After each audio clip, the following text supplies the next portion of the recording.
आदरणीय प्रधानमंत्री जी, तीन मूर्ति भवन को आप मेरे पिताजी पंडित जवाहरलाल नेहरू के स्मारक बनाना चाहते हैं या खुद वहां रहना चाहते हैं?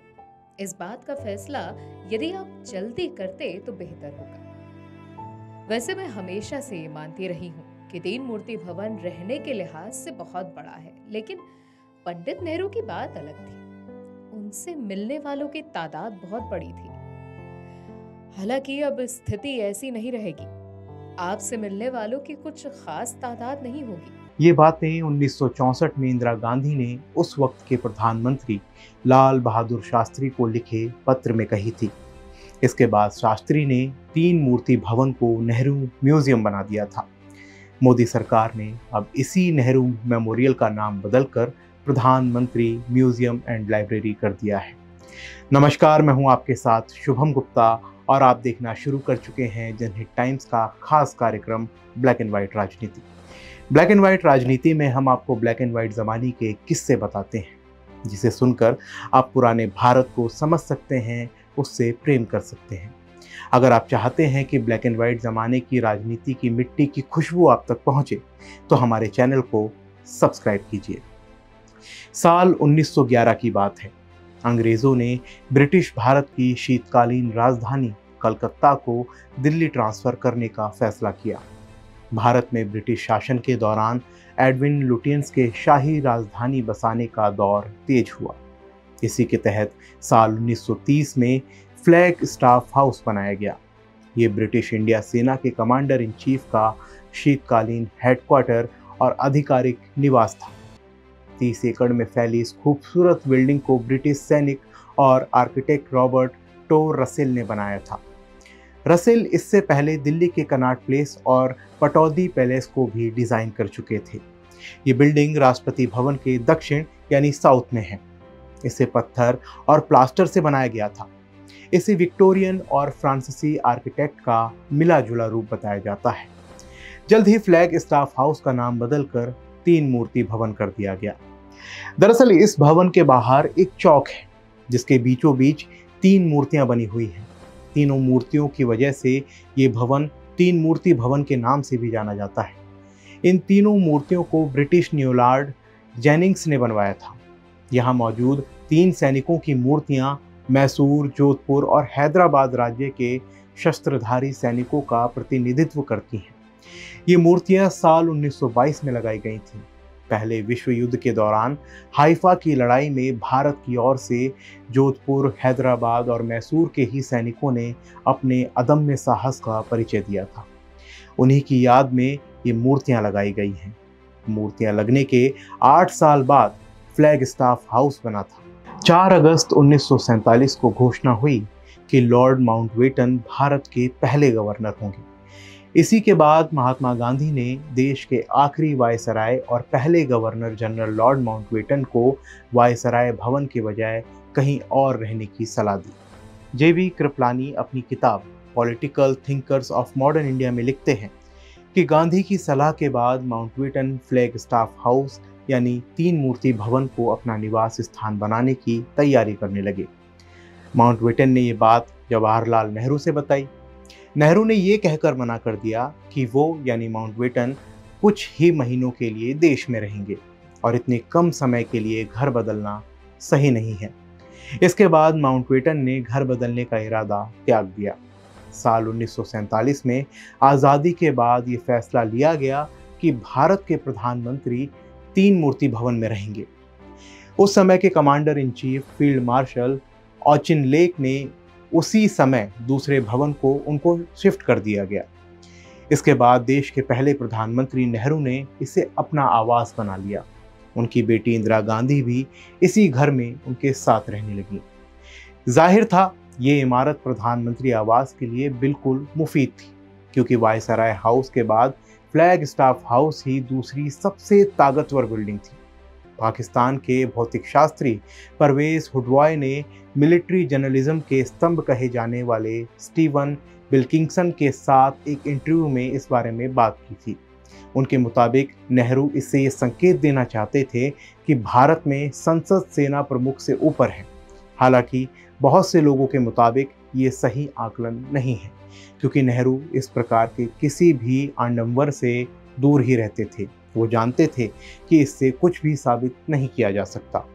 मई 1964 में अपने निधन से पहले वो तीन मूर्ति भवन में लगभग 16 साल रहे और इसी तरह तीन मूर्ति भवन प्रधानमंत्री आवास और दिल्ली का पावर सेंटर बन गया। जवाहरलाल नेहरू के बाद लाल बहादुर शास्त्री और इंदिरा गांधी ने प्रधानमंत्री बनने की खींचतान मच गई। हालांकि 9 जून 1964 को लाल बहादुर शास्त्री भारत के प्रधानमंत्री बने। प्रधानमंत्री बनने के बाद शास्त्री ने तीन मूर्ति भवन को अपना निवास बनाने का विचार किया। इंदिरा गांधी अभी भी तीन मूर्ति भवन में ही रह रही थी। ऐसे में शास्त्री ने उसे प्रधानमंत्री का आवास बनाने का विचार कुछ दिनों के लिए टाल दिया। तब तक इंदिरा गांधी भी शास्त्री जी के मंत्रिमंडल में शामिल हो चुकी थी। उन्हें सूचना और प्रसारण मंत्रालय का जिम्मा सौंपा जा चुका था। शास्त्री जी की हिचक की वजह एक ये भी थी। पूर्व प्रधानमंत्री मनमोहन सिंह के मीडिया सलाहकार रहे संजय बारू अपनी किताब सत्ता के गलियारों से में लिखते हैं कि इंदिरा की वजह से प्रधानमंत्री लाल बहादुर शास्त्री तीन मूर्ति भवन में रहने का साहस नहीं जुटा पाए। 9 अगस्त 1964 को केंद्रीय कैबिनेट ने फैसला किया कि इस भवन में एक बार फिर से भारत के प्रधानमंत्री को रहना चाहिए। रामचंद्र गुहा इंडिया आफ्टर गांधी में लिखते हैं कि जब इंदिरा को खबर मिली कि प्रधानमंत्री कार्यालय उन्हें इस भवन को खाली करने का आदेश दे सकता है, तो उन्होंने अपने समर्थकों के साथ मिलकर इसे राष्ट्रीय स्मारक बनाने का प्रस्ताव दे डाला। अगस्त 1964 में कांग्रेस ने नेहरू मेमोरियल फंड की स्थापना की। राष्ट्रपति और इंदिरा गांधी को चेयरमैन और सचिव नियुक्त किया गया। वहीं पीएम शास्त्री को अपने लिए दूसरा निवास चुनना पड़ा। उसी साल तीन मूर्ति भवन में नेहरू स्मृति और संग्रहालय बना दिया गया, जिसका प्रबंधन सरकार का सांस्कृतिक मंत्रालय करता है। कैम्ब्रिज यूनिवर्सिटी में इतिहास के प्रोफेसर डेरेक एल इलियट ने 2013 में नेहरू मेमोरियल लाइब्रेरी में 3 महीने बिताए थे। इसके बाद उन्होंने अपने रिव्यू में लिखा, तीन मूर्ति एक ऐसा स्थान है जो भारतीय इतिहास और बौद्धिक वातावरण से लवरेज है। ये दिल्ली में किसी भी अन्य बड़े संग्रह से बेजोड़ है। 1977 में पहली बार कांग्रेस सत्ता से बाहर हुई और जनता पार्टी की सरकार बनी। हालांकि जनता पार्टी ने नेहरू म्यूजियम के प्रबंधन में कोई दखल नहीं दिया, यानी तब भी गांधी नेहरू परिवार ही इसका सर्वे सर्वा था। 1991 में प्रधानमंत्री नरसिम्हा राव के कार्यकाल के दौरान सोनिया गांधी नेहरू स्मृति स्मारक और संग्रहालय यानी NMML की चेयरमैन बनी। इस प्रकार से गांधी नेहरू परिवार ने इस भवन पर अघोषित कब्जा कर लिया। इन सबके बीच NMML पर कब्जे की जंग में सोनिया गांधी के साथ उनकी देवरानी मेनका गांधी भी कूद पड़ी थी। मेनका ने उस वक्त बीजेपी में शामिल होकर राजनीति में अपना कदम रख लिया था। मेनका का मानना था कि सोनिया से ज्यादा तीन मूर्ति भवन पर उनका हक था, क्योंकि संजय गांधी को इंदिरा गांधी का असली राजनीतिक वारिस माना जाता था। 1999 में बीजेपी सरकार बनने के कुछ समय बाद ही NMML पर कब्जे की जंग तेज हो गई। इसी बीच सितंबर 2001 में अटल सरकार ने मेनका गांधी को संस्कृति मंत्रालय का स्वतंत्र प्रभार दिया। दरअसल संस्कृति मंत्रालय पर ही NMML की देखभाल का जिम्मा है। तभी उसी साल नवंबर के महीने में बड़ा बदलाव होता है। सोनिया गांधी को हटाकर प्रधानमंत्री अटल बिहारी वाजपेयी NMML के अध्यक्ष बन गए। सोनिया महज एक ट्रस्टी बनकर रह गई। जानकार इसे सोनिया और मेनका की राजनीतिक लड़ाई के तौर पर देख रहे थे। साथ ही मेनका अब तक सोनिया पर भारी पड़ती दिख रही थी, लेकिन 18 नवंबर को मेनका से संस्कृति मंत्रालय छोड़ने को कहा गया और उन्हें दूसरा मंत्रालय दे दिया गया। मेनका गांधी ने संस्कृति मंत्रालय छीने जाने के पर नाराजगी जताई। मेनका ने कहा वो NMML को सोनिया और उनके चहेते लोगों से आज़ाद कर उसे स्वायत्त संस्थान बना रही हैं, लेकिन सरकार में कुछ लोगों को ये बात पसंद नहीं आई। जानकार कहते हैं कि मेनका गांधी अटल बिहारी और सोनिया गांधी के बीच हुए एक समझौते की ओर इशारा कर रही थी।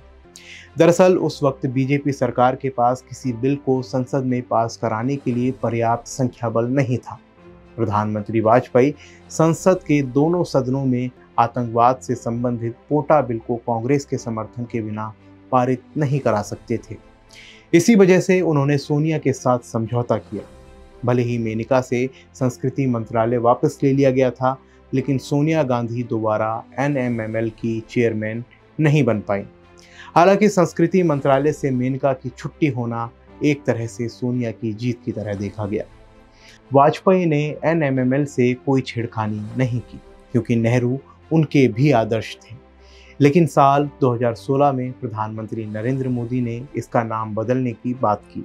उन्होंने कहा कि यहाँ सभी प्रधानमंत्रियों को समर्पित एक म्यूजियम बनाया जाना चाहिए। ये 6 साल में बनकर तैयार हुआ और इसका उद्घाटन 21 अप्रैल 2022 को किया गया। 2016 में NMML का नाम बदलने की घोषणा के बाद से ही कांग्रेस इसका विरोध करती रही है। पार्टी ने केंद्र सरकार पर भारत के इतिहास को बदलने का आरोप लगाया। 15 जून को NMML सोसाइटी की एक मीटिंग में इसका नाम बदलने का फैसला लिया गया, यानी नेहरू मेमोरियल म्यूजियम और लाइब्रेरी यानी NMML को अब प्रधानमंत्री म्यूजियम और सोसाइटी कहा जाएगा। इस मीटिंग की अध्यक्षता रक्षा मंत्री राजनाथ सिंह ने की थी। वो इस सोसाइटी के उपाध्यक्ष हैं और प्रधानमंत्री नरेंद्र मोदी अध्यक्ष हैं। गृह मंत्री अमित शाह, निर्मला सीतारमण, धर्मेंद्र प्रधान, अनुराग ठाकुर जैसे केंद्रीय मंत्री इसके 29 सदस्यों में शामिल हैं। NMML की बैठक में राजनाथ सिंह ने इसका नाम बदलने के प्रस्ताव को मंजूरी दी। उन्होंने कहा था कि अब यहाँ सभी प्रधानमंत्रियों के योगदान का प्रदर्शन किया जा रहा है। इसके साथ ही यहाँ उनके कार्यकाल में आई चुनौतियाँ भी प्रदर्शित हैं। राजनाथ सिंह ने प्रधानमंत्री को एक संस्थान के रूप में बताया था। साथ ही उन्होंने इस बात पर जोर दिया था कि सभी प्रधानमंत्रियों को बराबर दिखाया जाना चाहिए। उन्होंने कहा था कि इंद्रधनुष को सुंदर बनाने के लिए उसके सभी रंगों को बराबर दिखाया जाना जरूरी है, यानी अब तक बने 14 प्रधानमंत्रियों का जिक्र इसमें होगा। तो आज के कार्यक्रम में बस इतना ही। आपको कैसी लगी हमारी ये कहानी हमें कमेंट सेक्शन में ज़रूर बताएं, और साथ ही ब्लैक एंड वाइट ज़माने की राजनीति को जानने के लिए, उसके बारे में समझने के लिए जनहित टाइम्स को सब्सक्राइब कीजिए। आपके ऐसा करने से हमें मोटिवेशन मिलता है आपके लिए ऐसे ही कहानी पहुंचाने का। मिलते हैं अगले हफ्ते नई स्टोरी के साथ। जय हिंद।